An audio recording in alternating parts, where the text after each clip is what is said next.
Assalamualaikum warahmatullahi wabarakatuh. Bismillahirrahmanirrahim. Alhamdulillahi haqqa hamdih. Wassalatu wassalamu ala khairi khalqih Muhammadin rasulihi wa abdih wa ala alihi wa sahbihi min ba'dih. Qala Allah Ta'ala fi kitabih yarfa'illahu alladhina amanu minkum walladhina utul ilma darajat. Al-ayah sadaqallahul azim. Hadirin ma'asyiral muslimin wal muslimat jamaah salat zuhur Masjid Al-Muqarrabin, yang mudah-mudahan kita di siang hari ini selalu diberikan kesehatan, keafiatan, keselamatan dan keberkahan. Dan mudah-mudahan hidup kita selalu berada dalam ridho dan kasih sayangnya. Amin ya rabbal alamin. Hadirin yang dimuliakan Allah Subhanahu wa ta'ala, di dalam Al-Quran Allah banyak sekali bicara tentang iman dalam berbagai suku kata. Jadi hampir ada sekitar 800 lebih kata iman itu diungkapkan oleh Allah di dalam Al-Quran. Dan yang menariknya adalah setiap kali Allah mengungkapkan kata iman, selalu Allah kaitkan dengan amal soleh. Coba lihat, perhatiin. Innal ladzina amanu wa 'amilus sholihat ya ayyuhalladzina amanu ittaqullah. Selalu dikaitkan dengan amal soleh. Ini menunjukkan bahwa iman itu sesungguhnya harus diwujahwantahkan, harus direfleksikan. Makanya para ulama mendefinisikan iman itu, al-iman tasdiqu bil qalbi wa qawlu bil lisan wa amalu bil arkan. Iman itu tasdiqul bil qalbi. Ada sebuah pembenaran di dalam hati tentang Allah.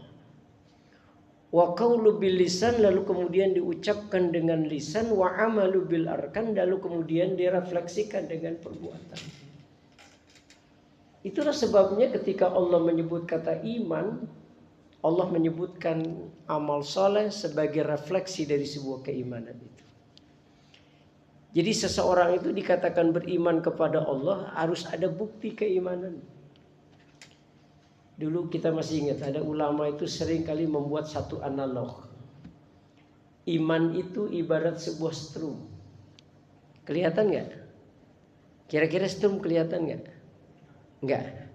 Sama, iman juga nggak kelihatan.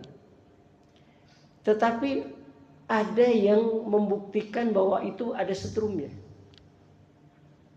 Ya. Kita tahu nih listrik ada strumnya, dari mana buktinya? Nyalahnya lampu, nyalahnya AC, nyalahnya mic. Berarti membuktikan bahwa itu ada strumnya. Begitupun iman. Maka Allah menyebutkan iman itu amal soleh. Maka sebagai bukti bahwa orang itu beriman kepada Allah, ada perbuatan yang membuktikan kalau dia beriman. Apa? Amal soleh itu. Nah, dalam perspektif tasawuf, ini kita rencana nanti akan mengkaji kitab Al-Hikam Ibnu Athaillah As-Sakandari.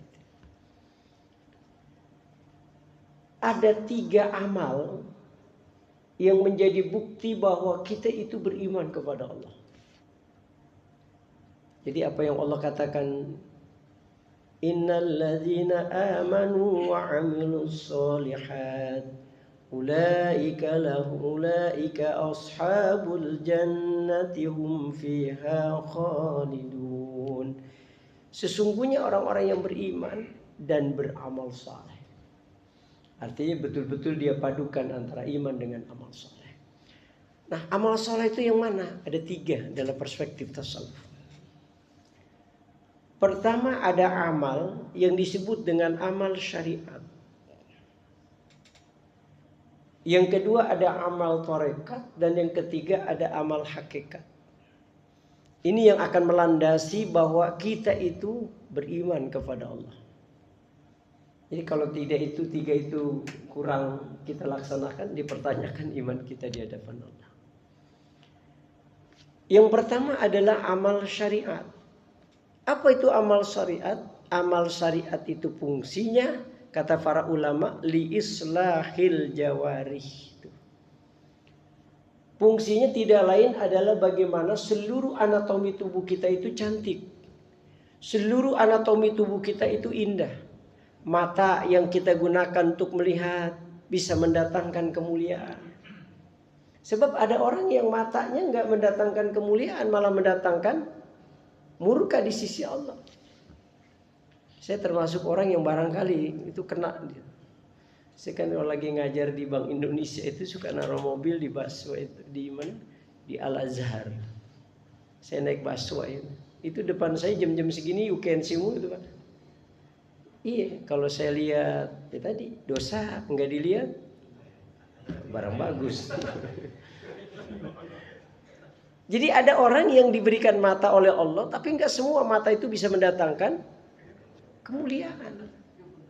Nah, makanya fungsi amal syariat itu apa? Li islahil jawari, bagaimana mata, telinga, hidung semua kita gunakan bisa mendatangkan kemuliaan di sisi Allah.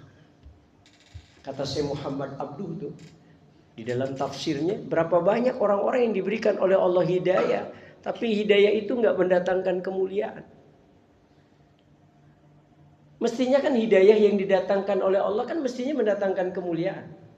Tapi ini kata Syekh Muhammad Abduh, ada orang-orang yang diberikan hidayah oleh Allah, tapi hidayah itu nggak mendatangkan kemuliaan. Kenapa? Karena dia tidak mampu memfungsikan hidayah itu dengan baik. Nah, maka amal syariat itulah yang nanti tujuannya adalah bagaimana potensi-potensi hidayah yang didatangkan Allah kepada kita betul-betul bermanfaat sehingga kita meraih kemuliaan di sisi Allah. Nah, itu amal syariat. Makanya kadang-kadang mata tadi nggak mendatangkan kemuliaan, mulut kita kadang-kadang kita gunakan sering menyakiti orang. Itu dipertanyakan tuh amalan syariat kita. Jangan-jangan amalan syariat kita masih belum benar tuh. Ada nggak orang yang kadang-kadang ucapannya sering kali membuat orang lain sakit hati? Banyak yang kita lihat orang-orang yang telinganya nggak bisa mendatangkan kemuliaan di sisi Allah karena dia nggak gunakan telinga itu dengan baik. Nah, maka amalan syariat itulah fungsinya. Mana yang termasuk amal syariat itu? Yang pertama adalah takhalli. Kalau bahasa tasawuf itu namanya takhalli. Kalau bahasa kita namanya taubat. Takhalli itu artinya mengosongkan sifat-sifat buruk yang ada di dalam diri kita, yang sering kali menghalangi hubungan kita dengan Allah itu tidak harmonis. Itu namanya takhalli. Melepaskan belenggu-belenggu batin yang menyebabkan hubungan kita dengan Allah itu terhalang. Saya mau tanya, pernah nggak kita sholat itu sering gak khusyuk? Sering. Lagi sholat ingat kunci yang hilang kemarin ketemu. Itu bukan khusyuk tuh, itu udah ngawur tuh sholatnya. Kenapa bisa begitu? Kan iblis kan. Artinya sholat kita pasti goda sama iblis. Kenapa iblis bisa menggoda kita? Karena makanan iblis masih bersemayam dalam diri kita. Sifat-sifat sombong, sifat-sifat iri, hasud, dengki dan sebagainya. Ini kan kekotoran-kekotoran batin. Nah, itu harus hilangin dulu. Itu yang namanya takhalli. Selama itu belum hilang dalam diri kita, selama itu iblis akan selalu menggoda kita. Walaupun kita sholat biasanya kan kita baca qul a'udzu birabbin nas ya, qul a'udzu birabbil falaq, kita baca lagi surah, macam-macam. Untuk apa fungsinya? Mengusir iblis supaya tidak goda kita. Tapi buktinya dia datang lagi tuh. Iya. Sama logikanya begini. Kalau saya bawa tulang, terus ada anjing, kira-kira nggonggongin saya nggak dia? Pasti, karena itu tulang kesukaan dia. Saya lempar sama batu, anjing lu ya, gitu. Dia lari kan? Dia kejar saya lagi nggak? Kejar. Kenapa? Tulangnya belum saya buang. Selama tulang itu masih saya simpan, walaupun saya lempar tuh anjing, selama itu dia pasti akan ngejar saya. Itulah fungsinya takhalli. Melepaskan belenggu-belenggu yang selama ini menyebabkan hubungan kita dengan Allah itu terhalang. Makanya berapa banyak orang-orang yang ketika dia sholat, nggak khusyuk sholatnya. Kenapa? Karena dia belum bisa melepaskan belenggu itu di dalam dirinya. Makanya kalau kita selesai melepaskan belenggu itu, barulah masuk pada yang kedua disebut dengan tahalli. Apa itu tahalli? Menghiasi diri kita dengan sifat-sifat jamaliyahnya Allah. Apa sifat jamaliyahnya Allah? Sedekah, berbuat baik, ya, saling tolong menolong. Itu sifat-sifat jamaliyahnya Allah. Kalau dalam bahasa kita, itulah yang disebut dengan kualitas takwa kita di sisi Allah. Jadi setelah kita mandi, setelah kita bersih-bersih, setelah kita taubat, setelah kita takhalli, pakai pakaian itu. Makanya dalam Quran walibasuhud takwa. Pakaiannya itu adalah ketakwaan kita kepada Allah. Apa sih takwa itu? Bukan takwa versinya Ustadz Gondo. Takwa Ustadz Gondo itu takut sama bini tua. Takwa itu kalau kebanyakan ulama mendefinisikan imtisalu awamirillah wajtinabun nawahi zahiran wa batinan, kata Syekh Abdullah Alwi Al-Haddad. Ketakwaan itu ketika kita mampu merepresentasikan segala perintah-perintah Allah dan menjauhi segala larangannya, itulah ketakwaan. Syekh Abdullah menambahkan zahiran wa batinan, baik itu dalam keadaan zahir maupun batin. Kayak ini, antum semua ini hadir ini sudah bukti ketakwaan. Tapi belum cukup, kata Syekh Abdullah Alwi Al-Haddad. Kenapa? Bisa jadi batinnya antum belum melengkapinya. Sebab kadang-kadang kan ada juga batin kita ngomong, ya ini ngaji lama pada ustadz ya, gitu. Ada nggak yang begitu? Ya tapi jangan ngelihat sebelahnya, dia tersinggung. Makanya kenapa Nabi sampai bilang begini, siapa yang membaca sesudah dia ngaji, man qala hina fi majlisihi ba'da akhiri. Maksudnya siapa yang membaca ini di majlisnya sesudah pengajian. Apa bacaannya? Subhanakallahumma wa bihamdika asyhadu an la ilaha illa anta astaghfiruka wa atubu ilaik. Salasa marat, kata Nabi, 3 kali baca itu. Jadi nanti kalau habis ngaji begini nih, kita baca 3 kali itu. Itu kata Nabi, selesai kita pengajian, Allah akan menstempel tuh kita punya diri sebagai orang yang saleh di hadapan Allah. Ya antum keluar dari sini nih, distempel keluar dari sana, di jidat itu solihin. Jadi orang saleh. Yang kedua kata Nabi apa? Dosa-dosa yang tadi tuh, yang antum ngomong tuh, Ustaz lama banget ah. Kita kan kadang-kadang ada gitu. Itu dosa-dosa batin kita itu kata Nabi, itu doa kifaratul majlis menjadi kifarat tuh. Penebusan dari dosa-dosa batin yang selama ini kita kerjakan dalam sebuah majelis. Makanya gitu. Makanya pasti ada tuh pengajian begitu. Kalau di sini saya lihat orang-orang soleh. Kelihatan dari mukanya itu. Muka antum tuh kelihatannya terang gitu ya. Ada lampu aja. Nah, gitu. Jadi takwa itu gitu. Intisalu awamirillah wajtinabun nawahi. Ketika kita mampu merepresentasikan segala perintah-perintah Allah dan menjauhi segala larangannya, baik yang sifatnya zahir maupun yang batin. Kita takwa. Nah, yang ketiga adalah istiqomah. Ya, kayak tadi takhalli, ya, atau tahalli atau takwa. Yang ketiga istiqomah. Apa sih istiqomah itu? Luzum an taatillah. Bagaimana mempertahankan kualitas ketakwaan kita di hadapan Allah. Ini model begini nih kita ini kadang-kadang belum tentu loh istiqomah itu. Iya, hari ini ngaji, belum tentu minggu depan kelihatan lagi batang hidungnya. Ya, ustaznya dia lagi. Iya gitu-gitu. Istiqomah itu lebih sulit loh daripada apa? Memulai. Walaupun memulai itu juga nggak gampang. Ini kita datang ke sini ini perjuangan nih. Iya, perjuangan loh. Makanya orang-orang yang datang di majelis ilmu itu spesial. Sampai Nabi kan mengatakan, julusuka fi majlis yang ilm wala taktubu harfan wala tamussu qalaman khairul laka min itqi alfi raqabah. Kamu duduk aja di majelis ilmu kata Nabi. Itu nilainya aja, itu seperti membebaskan 1000 budak. Duduk kita. Saya ngajar itu, saya ngajar kajian itu di Malaysia itu. Itu kalau udah saya ngajar kajian gini zuhur, itu penuh. Karyawan orang-orang Malaysia gitu. Paling konsulat jenderal ini datang. Antusias luar biasa itu. Ya. Kalau kita WFH biasanya kan membludak ya, kalau hari Jumat. Di mana-mana. Di mana-mana. Iya. Wa nazruka ila wajhil alim. Kata Nabi, kamu mandang aja nih itu. Enggak tahu emosi pak kagak mandangnya itu. Mudah-mudahan ikhlas. Kelihatan orang yang ikhlas Bapak tahu? Ciri-cirinya kelihatan. Kata Nabi kalau ciri orang yang ikhlas gitu. Kata Nabi khiyaru ummati man zakarakum billahi ru'yatuhu. Itu ciri orang ikhlas. Kalau kita pandang di wajahnya udah cukup ngingetin kita kepada Allah. Itu cirinya. Jadi saya ngelihat, Allah melihat Pak Haji ingat majlis taklim hari Rabu di Telkom. Nah, itu ciri orang yang soleh. Enggak kayak ngelihat antum, gue ngelihat lu kayak mancing di parung deh. Misalnya.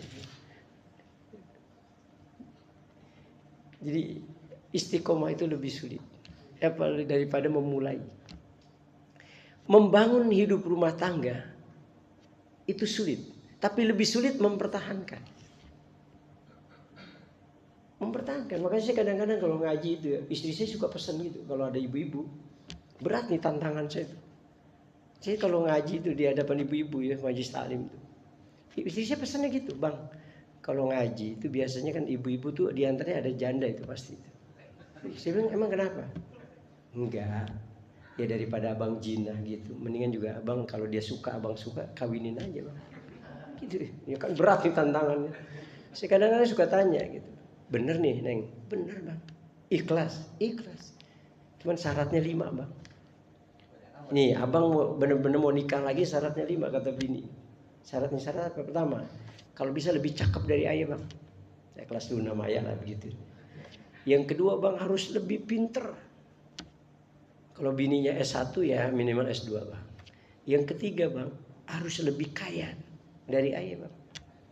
Yang keempat harus lebih muda usianya. Saya tanya yang kelima apa? Dia diam aja. Yang kelima apa? Langkain dulu mayat saya Bang. Jadi kita.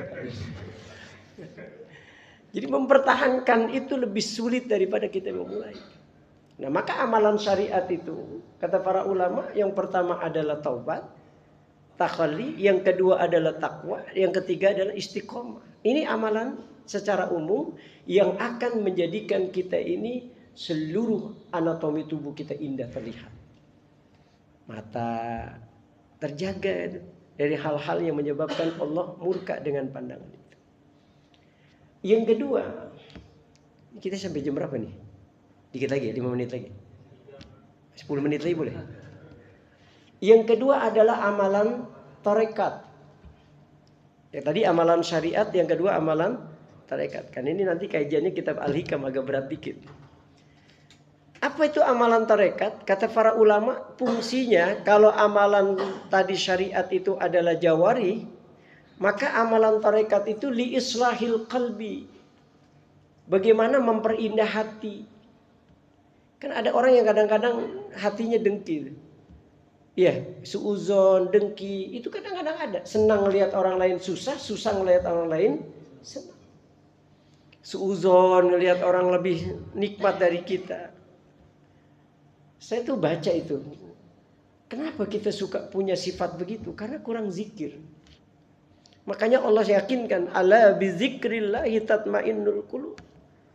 Ingatlah kalian dengan berzikir kepada Allah, Hati kalian itu tentram. Nggak ada lagi yang namanya kita suudzon, nggak ada lagi yang namanya kita hasud. Hati kita itu bersih dari cahaya zikir itu yang diberikan oleh Allah kepada kita. Maka ada disebut dengan apa? Quwwatun rabbaniyah. Ada secerca cahaya yang diberikan Allah kepada kita, imbas dari sebuah zikir tadi. Makanya tadi pagi zikir nggak? Tadi pagi zikir nggak? Itu kalau kitab Bidayatul Hidayah itu Imam Ghazali itu bilang siyugianya kita itu mentertibkan zikir. Kalau bisa pagi, sore itu aja rutin. Ya, kata Nabi apa? Man qala hina yusbih wa hina yumsi salasa marat. Siapa yang membaca pagi hari, sore hari, 3 aja. Nggak usah lama-lama, 3 aja. Mau berangkat kantor kita baca, atau habis sholat subuh kita baca. Apa bacanya? Raditu billahi rabba wa bil islami dina wa bi Muhammadin nabiyya wa rasula. Pernah baca itu? Dulu kita ya, kalau kita orang Betawi itu kalau mau ngaji bacanya itu. Antum masih tahun 80-an, ini masih muda-muda ya. Tahun-tahun 80-an tuh kalau ngaji itu, sebelum kita ngaji baca itu. Raditu billahi rabba wa bil islami dina wa bi Muhammadin nabiyya wa rasula. Aku ridho Allah sebagai Tuhanku. Wa bil islami dina, dan aku ridho Islam menjadi agamaku. Wa bi Muhammadin nabiyya wa rasula. Aku ridho Nabi Muhammad itu sebagai nabi dan rasulku. Kata Nabi itu 3 aja kita baca.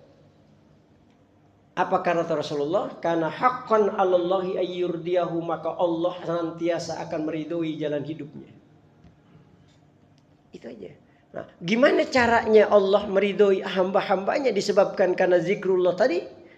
Kata Syekh Abdullah Alwi Al-Haddad, lazimahu ayyardo bitadbirihi wa bi ikhtiyari. Hidupnya akan selalu ridho terhadap apapun yang diberikan Allah terhadap dirinya. Dan apapun yang menjadi keputusan dan pilihan Allah terhadap dirinya. Jadi hidupnya itu nggak pernah ngoyo. Dikasih kaya, ya alhamdulillah. Dikasih miskin pun alhamdulillah. Dikasih sehat, alhamdulillah. Dikasih sakit pun alhamdulillah. Dikasih jabatan, alhamdulillah. Enggak dikasih jabatan pun alhamdulillah. Kenapa? Karena prinsip orang yang selalu ridho adalah itu semua cuma wasilah. Hanya sebagai jembatan. Hanya sekedar asbab di mana Allah memberikan kemuliaan kepada kita. Jadi gak ada bedanya kaya dengan miskin buat dia. Kenapa? Itu kan cuma cara Allah memberikan kemuliaan hambanya. Makanya ada orang yang diberikan kemuliaan oleh Allah dengan sebab apa? Kaya. Ada orang-orang kaya yang diberikan kemuliaan oleh Allah. Ada juga yang diberikan kemuliaan oleh Allah, asbabnya jadi orang miskin. Maka Quran mengatakan nahnu naqussu 'alaika ahsanal qasas bima auhayna ilaika hadzal Quran. Kami sudah ceritakan tuh kisah-kisah yang baik di dalam Quran. Ada hamba Allah yang dengan kekayaan dan jabatannya dia mulia di sisi Allah. Nabi siapa? Sulaiman alaihis salam. Ada juga hamba Allah yang diberikan kemiskinan, sakit-sakitan.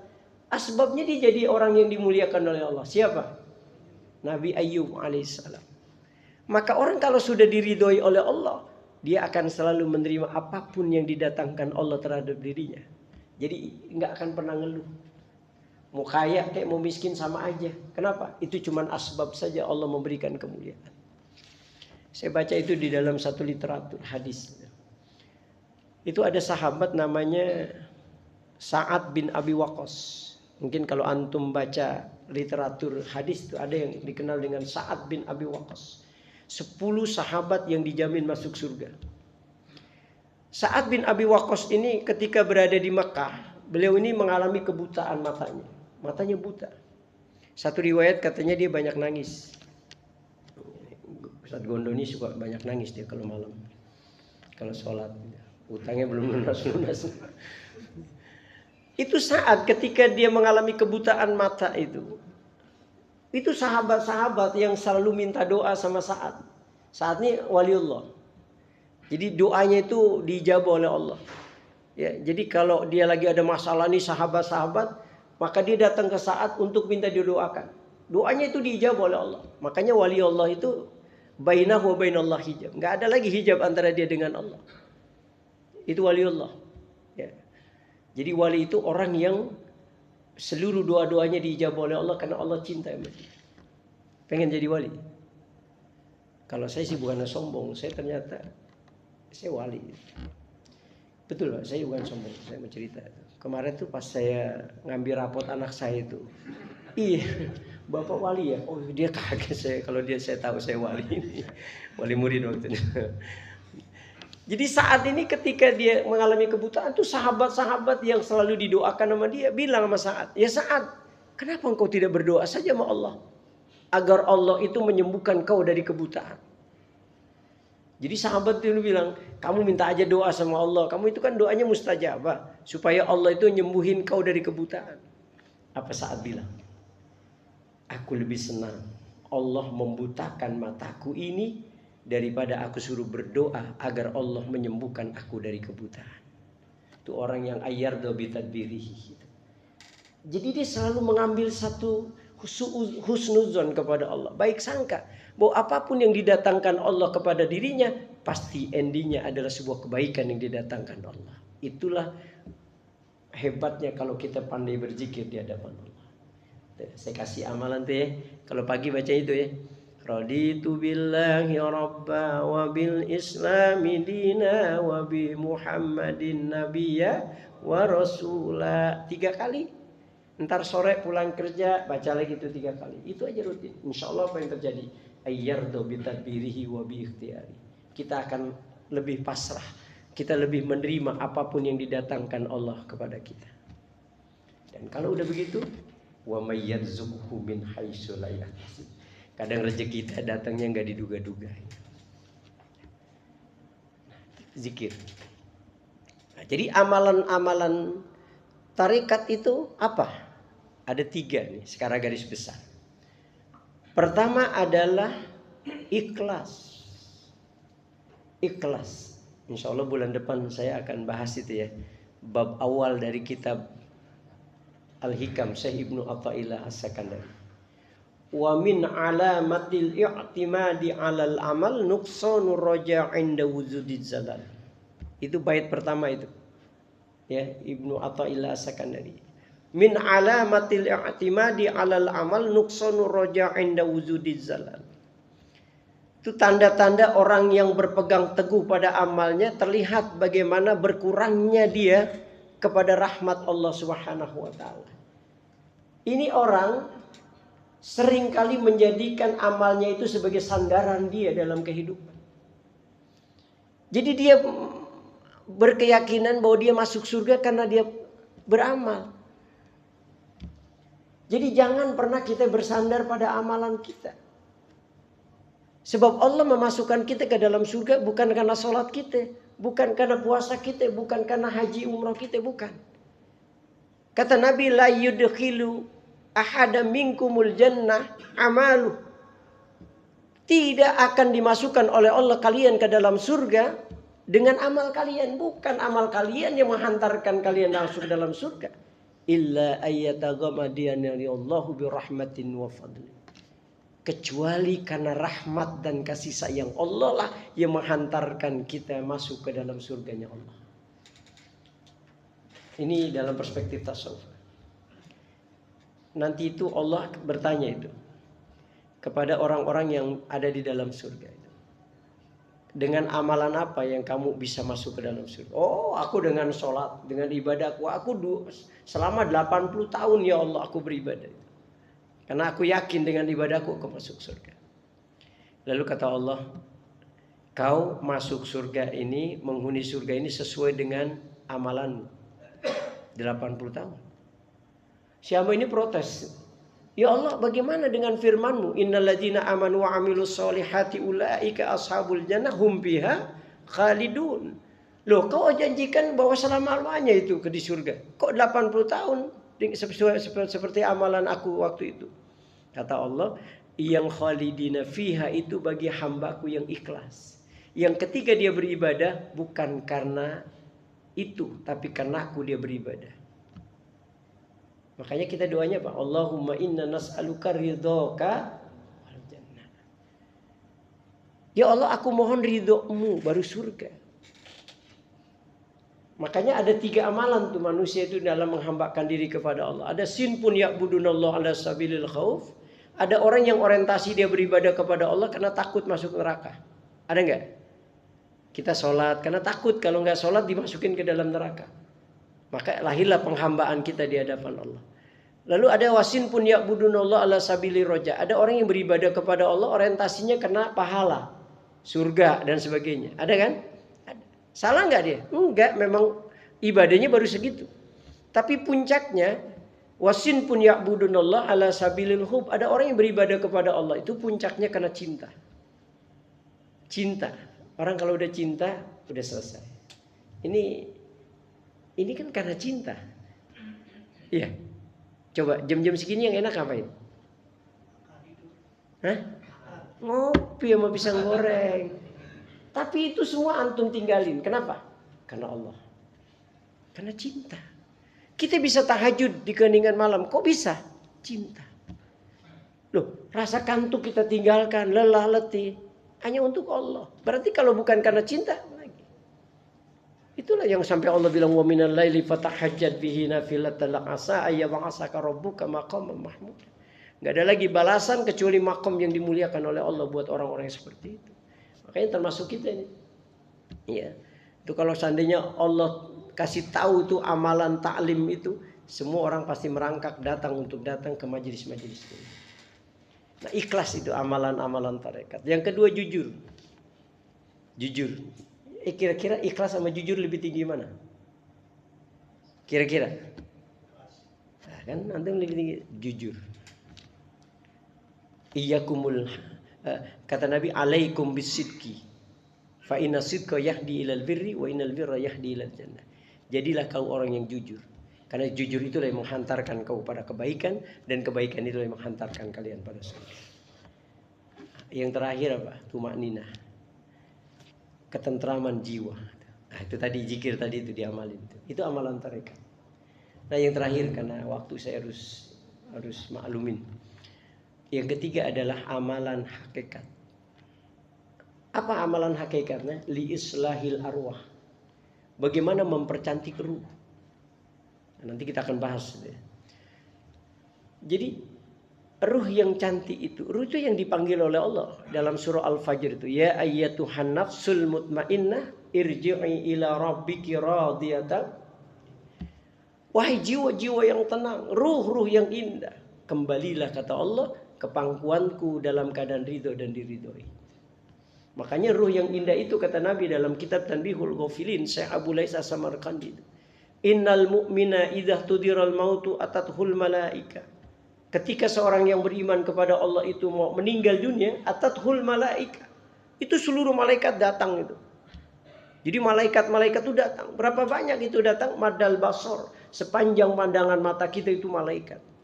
Itu orang kalau mau meninggal dunia itu didatangkan oleh Allah malaikat yang akan menyaksikan proses kematian dia. Kalau antum gak percaya duluan deh. Kalau soleh. Setelah itu fayaji malakal maut, baru datang malaikat maut. Dan malaikat maut tuh enggak manggil kita apa? Ya ayyatuhan nafsul mutmainnah ukhruji ila maghfiratillahi wa ridwani. Hai ruh yang indah, keluarlah. Keluarlah ruh ila maghfiratillah, menuju ampunan Allah wa ridwanihi, dan keridhaan Allah. Maka bagaimana ruh itu keluar kata Nabi seperti air keluar dari tempat air itu. Jadi kalau kita ceret atau ceret, kita nuang itu, itulah ruh keluar begitu indahnya. Nah, itu fungsi amalan hakikat. Nah, apa amalan hakikat? Nanti kita akan bahas itu. Ada muraqabah, ada musyahadah, ada ma'rifah. Nah, sedikit saya singgung muraqabah. Apa itu muraqabah? Muraqabah itu kesadaran vertikal di dalam diri kita bahwa kita ini sedang berada dalam pengawasan Allah. Itu yang membuat kita akhirnya apa? Berhati-hati dalam hidup. Saya beberapa bulan yang lalu ceramah di Mabes Polri dalam Rakernas. Saya sampaikan itu. Oh, kenapa terjadi perbuatan maksiat? Kenapa terjadi perbuatan zolim? Kenapa perbuatan aniaya? Karena kurangnya kesadaran vertikal bahwa kita ini berada dalam pengawasan Allah. Loh, kalau seandainya kita punya keyakinan bahwa kita ini berada dalam pengawasan Allah, aman hidup ini. Betul kan? Saya kira kalau orang itu ngerasa bahwa dia itu diawasi oleh Allah, aman. Kalau perlu nggak perlu lembaga-lembaga kayak BPK, KPK. Sudah cukup Allah yang menjadi pengawas dalam hidup dan kehidupan kita. Itu yang terjadi. Makanya saya ada baca itu ya di dalam satu riwayat itu, Sayyidina Umar bin Khattab pernah mendengar malam-malam itu ada perempuan sedang berdialog. Yang satu ibu dengan anaknya. Kata ibunya, nak, bagaimana kalau susu yang kita jual besok kita campur dengan air sehingga kita dapat pundi-pundi uang yang cukup banyak. Kata anaknya, maaf ibu, ini kan perbuatan zolim. Kalau Sayyidina Umar tahu, hukuman pasti berlaku. Kata ibunya, nak, Sayyidina Umar nggak mungkin tahu, lakukanlah nak. Anaknya ngomong lagi, ibu, Sayyidina Umar memang nggak tahu, tapi Allah yang tahu perbuatan kita. Mungkin kita nggak akan dihukum oleh Sayyidina Umar, tapi Allah pasti akan hukum kita. Kita lepas dari hukuman dunia, tapi kita nggak akan lepas dari hukuman akhirat. Itu Sayyidina Umar ngedengar anak perempuan itu ngomong gitu, pulang, lalu kemudian dipanggil anaknya Asim bin Umar bin Khattab. Untuk apa? Menikahi perempuan itu. Seorang perempuan yang memiliki kesadaran vertikal yang begitu tinggi, di mana dia merasa dirinya diawasi oleh Allah Subhanahu wa taala. Itu muraqabah. Sampai kemudian riwayat menjelaskan Sayyidina Umar anaknya Asim bin Umar bin Khattab menikahlah dengan perempuan itu, maka kemudian lahirlah generasi yang kita kenal dengan Umar bin Abdul Aziz. Jadi seorang pemimpin besar yang lahir dari wanita yang saleh yang memiliki sikap muraqabah. Nah, itulah amalan hakikat yang tujuannya adalah li islahil arwah, supaya ruh kita kembali kepada Allah, ruh kita ini dalam keadaan indah di sisi Allah. Ya, mudah-mudahan iman yang melembaga dalam kalbu kita menghantarkan kita untuk beramal sesuai apa yang menjadi keinginan Allah Subhanahu wa taala. Itu saja sebagai pembuka. Insyaallah minggu depan kita akan bicara tentang min alamatil i'timadi 'alal amal nuqsanu raja' 'inda wujudi jalal. Bagaimana melatih keikhlasan di dalam diri kita ketika kita menghambakan diri kita kepada Allah, baik dalam konteks ibadah mahdoh maupun dalam konteks ibadah ghairu mahdoh. Apakah itu yang berkaitan langsung dengan Allah? Apakah dalam konteks kita bekerja ini bagaimana melatih kesadaran itu dalam diri kita? Sekiranya itu barangkali, terima kasih, mohon maaf lahir dan batin. Wallahul muwaffiq ila aqwamit thoriq. Wassalamualaikum warahmatullahi wabarakatuh. Waalaikumsalam. Enggak ada tanya jawab? Enggak ada ya, karena waktu.